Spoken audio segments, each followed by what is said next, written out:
Welcome back to another episode of 40 Facts About the 40K Universe. I am your host Gershwin and you are watching One Mind Syndicate. Today we continue talking about Space Marine campaigns as we get into the Salamanders. If you're new to the channel, subscribe. We post Warhammer 40K content every single day, and if you have any suggestions, just comment down below. But with that said, let's get into 40 facts on the Salamanders. More concerned with the safety of civilians than with following the dictates of the Imperial cult, the Salamanders drew the ire of the tyrant Goge Vandire's right-hand man, the Arch-Cardinal Perigno. It is he that declared the Promethean cult to be heretical.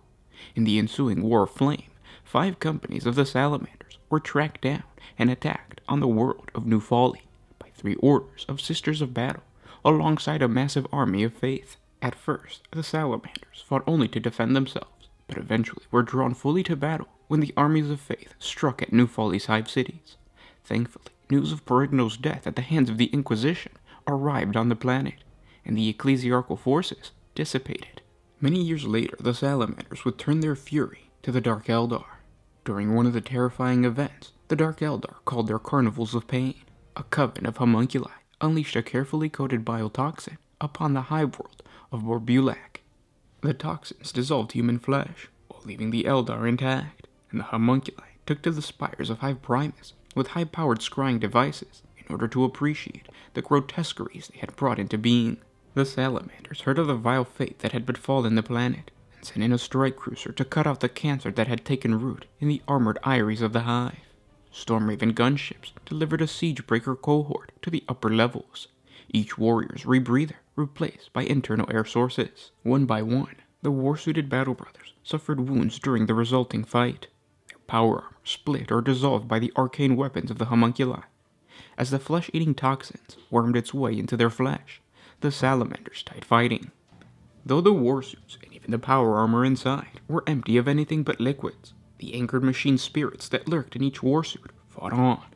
The last 2 operative warsuits bored holes into the homunculi's lair and slowly fell dormant, but not before emptying their ammunition caches and shredding the mad scientists in a storm of explosive bolts. The Salamanders' willingness to sacrifice themselves for the glory of the Imperium continued during their actions in the fires of Phaistos Osiris. During this campaign, they defended the important cardinal world of Phaistos Osiris, located in the northern segmentum, from a massive orc onslaught. This particular action has been held up as a shining example of the role the Adeptus Astartes play in the protection of the Imperium. The planet was and remains the capital of the Osirian sector, and is both the location of the revered Basilica of St. Thoth the Intercessor, as well as the sector's primary Schola Progenium facility. Within this desolate region, the planet was a linchpin of the Imperium's spiritual and temporal control, but in the 39th millennium, Rockrippa threatened to drown the entire sector in darkness. Given advance warning of the orcs' progress, all 7 companies of the Salamanders stood at the head of a well-disciplined army raised from the students of the Schola and hundreds of thousands of volunteered pilgrim militia. Leading the resistance, the Salamanders chapter had devised a complex yet subtle defense which denied the planet's resources to the greenskins. The Salamanders used the orcs' own homicidal rage and lack of discipline against them, goading them on and trapping them in a killing ground of their own choosing. In orbit, the Salamanders chapter fleet, supported by Battlefleet Ultima, engaged Rockripper's Death Skulls in a shock attack assault. Under cover of the bombardment, chosen squads of the Salamanders' Fire Drake Terminators conducted teleporting raids aboard the doomed Orc Hulk. Planting seismic charges, the Death Hulk was ripped apart by the explosive atomic blasts. On the surface of the planet, the Orcs launched their final assault against the world's main temple city. The Salamanders launched their own counterattack, now fighting on the hellish battlefield that was to the chapter no less than home ground. With them came suicidal squads of fanatical redemptionists. A final trap on the planet flooded Prometheum into the course of the main orc assault, and it was set alight while the Salamanders launched their counterattack. The final killing blow came when the fire drakes descended from the darkness above, slaughtering the remaining orcs in the hellish flames below, smashing the wall into 1,000 pieces. The flames could be seen from space, a testament to the great triumph. After defeating the orcs, Warpsmith Soulmelter's army of demon engines threatened to overwhelm the Nocturne's great crucible. The chapter master of the Salamanders at that time sanctioned the opening of his master reliquaries. Dozens of immaculate crafted melta-guns, relic blades, and thunderhammers were entrusted to the veterans of the Fire Drakes, each warrior swearing a great oath that he will honor the weapons machine spirit with great acts of slaughter. The veterans were scrambled to the Great Crucible in holds of a dozen Storm Raven gunships, each craft ripped through Nocturne's smoky skies with a pair of Storm Talons at their side. Upon arrival, the Fire Drakes plowed into the demon engine horde like heroes of legend, their hammer blows and melta-blasts slaying one metallic monstrosity after another. With their passengers safely delivered to the war zone, the Stormwing squadrons hunted down the Soul Smelter as he raided the Great Crucible's forge works and brought him low. The Warpsmith's body was later recovered from a pool of molten iron in which he met his end, mechadendrites severed, and flesh metal armor rippled with hundreds of bullet holes. His cadaver, after being flung into the cargo bay of a bulk lander alongside the smoldering wreckage of his demon engines, was flown into orbit and launched into Nocturne's sun. During the historic Second War for Armageddon, the Salamanders fought with distinction, led by their chapter master, Tushan, whose tenure as a chapter master had only begun 3 Terran years before the start of the conflict. Among other feats of their service on the hive world of Armageddon, a company of Salamanders managed to defend the bridge over the river Styges from a 1,000-strong Orc Speed Freak force, and prevented the Orcs from destroying a water purification plant, thus saving Hive Tempestora from a slow death by dehydration. Although that hive city eventually fell to the Orcs, the Salamanders' efforts allowed it to be evacuated before the Orcs could capture it, saving countless lives. Though the Salamanders had been involved in many magnificent Imperial conquests and victories, in recent times, even these great achievements had been eclipsed by the stalwart record during the Second War of Armageddon. While the Blood Angels set about destroying the massive Orc hordes, and the Ultramarines bent their strength to the defense of the surviving hive cities, the Salamanders took upon themselves the essential but neglected task of protecting the supply convoys, fighting rearguard actions against the Orc advance, and escorting refugee columns. To the other Imperial forces, the Salamanders became renowned as sturdy and dependable allies, a reputation that was not shared by many others, more unpredictable Space Marine chapters. At the end of the Second War of Armageddon, Commander Dante of the Blood Angels praised Chapter Master Tushan in front of all the assembled Imperial forces, a supreme gesture, for the Salamanders hold no honor in greater esteem than the respect of one's brothers in arms. With no rest, the Salamanders continued with their Tok'ran crusade, when Trazen the Infinite claimed to have discovered the Song of Entropy, one of the missing artifacts of Vulcan, instigating a decade-long war between the Salamanders and the Necron forces of the tomb world of Solomons. The Necron's claim proved to be a lie, only to lure the Salamanders into a trap during the assault of Tok'ran, where the Necrons once again attempted to slay the Forefather and acquire the Spear of Vulcan. The Salamander 6th Company fought back to back, bolters and flamers defiantly blazing away at their surrounding Necrons. 40 Battle Brothers fell during the fight, but at the end, Heston defeated Trazen once more, and the Salamanders stood knee-deep in broken Necron bodies.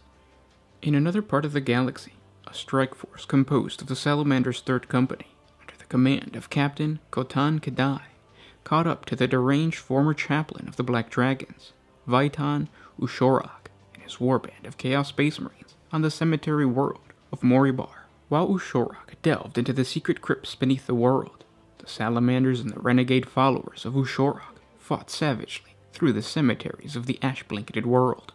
At the height of the fighting, Ushorak was plunged into the central furnace at the heart of the planet, while the renegade Salamander's librarian, Nihilin, tried to save his mentor, but failed and was horribly burnt in the process, barely surviving his horrific wounds. Eventually, from the tattered remnants of Ushorak's followers, the newly christened Chaos Sorcerer, Nihilin, forged the Dragon Warrior warband of heretical Astartes, determined to exact vengeance on the Salamanders and the people of Nocturne. Nihilin was particularly determined to gain vengeance against Captain Kedai, and proceeded to engineer the heroic Salamander's officer's downfall on the world of Stratos, as revenge for his own horrific wounds. This plot of vengeance came into fruition when the Salamanders succeeded in the liberation of Sirion, a floating loft city and the capital of the Imperial mining world of Stratos. It was Nihilin who orchestrated the uprising of the Chaos Cult, the so-called Cult of Truth. It was to serve as a distraction, while he secretly recovered the artifact known as the Decipherex from the depths of the floating Loft City. The Salamanders responded to the planet's astropathic distress calls, and Nihilin had the added enjoyment of arranging for the death of the Salamander captain, Khotan Kadai. After the death of his old foe, Captain Kadai, the master of the Dragon Warriors, Nihilin enlisted a warband of Iron Warriors to mine a special ore known as the Phyron from the world of Scoria. It was during this time that the Chaos Sorcerer entered into a demonic pact with the demon Englasak in order to enhance his already formidable psychic powers. The demon told Nihilin of a forbidden tome that possessed the fell knowledge of the ancient Nocturnian corpse masters that had the ability to resurrect the dead.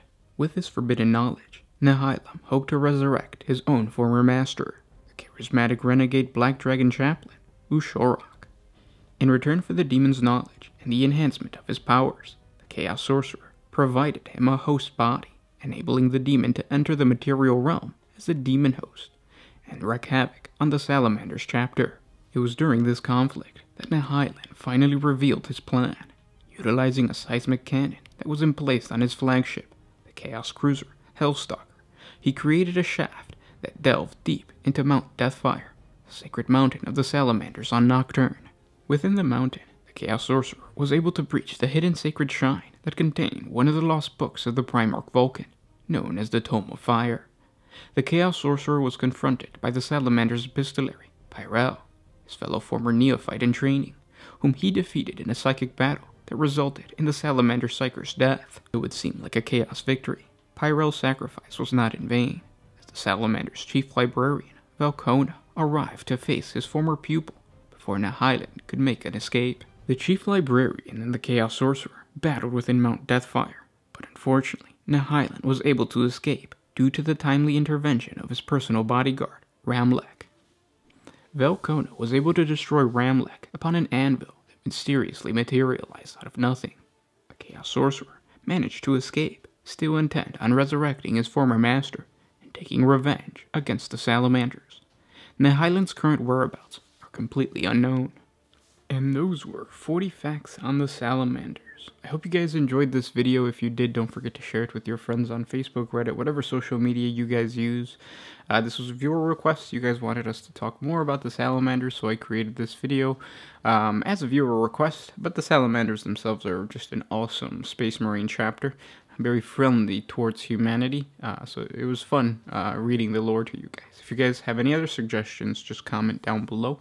Don't forget that if you enjoy our content, we do have a Patreon. A simple $1 a month helps us create more videos for you guys.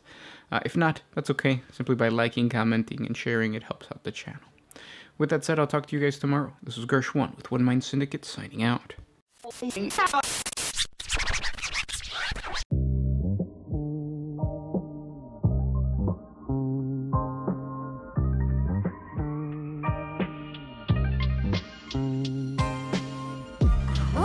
used to put my freedom first in any situation.